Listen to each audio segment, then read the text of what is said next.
আমার ৬০০০ দিয়ে জমি আমি ১০% জমি কল করছি। কল করার পরে আমি বাড়িঘর করছি।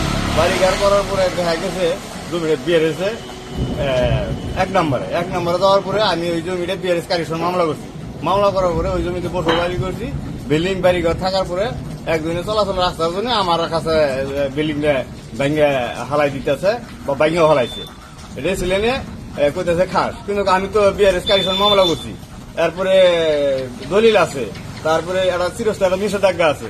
কেমন করে আমার এই জমিটা বিল্ডিংটা ভেঙে যা, বসতবাড়ি ভেঙে খেয়ে যা, এটাই আমার কথা, আর কোনো কথা নাই। এটাই আমার দাবি। আমার আব্দুল বাড়ি জামালপুর সহকারী কমিশনার ভূমি তানভীর হায়দার বলেন ৩% উপর মামলা চলমান, বাকি ৭% খাস জমি, বাকি ৭% খাস খতিয়ান ১ সরকারি জমি। আমরা ২২/৪/২০২৬ তারিখে দখলকৃত খাস জমি উদ্ধার অভিযান পরিচালনা করি। অভিযোগকারীর অভিযোগ অসত্য, সরকারি বিধিবিধান মেনেই আমরা অভিযান পরিচালনা করেছি।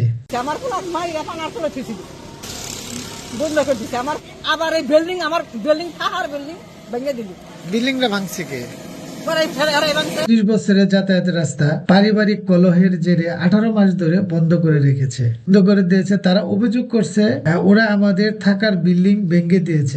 বাস্তবিক অর্থে এই বিল্ডিং ভেঙে ফেলেছে সরকারের আদেশে এবং সরকারি বিধিবিধান মেনে খাস জমি উদ্ধার অভিযান পরিচালনা করেন জামালপুরের সহকারী কমিশনার ভূমি তানভীর হায়দার। অর্থাৎ রাস্তা বন্ধকারীরা বলছে ওরা আমাদের থাকার বিল্ডিং ভেঙে দিয়েছে। বাস্তবিক অর্থে এই বিল্ডিং ওরা ভেঙেছে সরকার। এখানে অসত্য প্রকাশ করছে রাস্তা বন্ধকারীরা।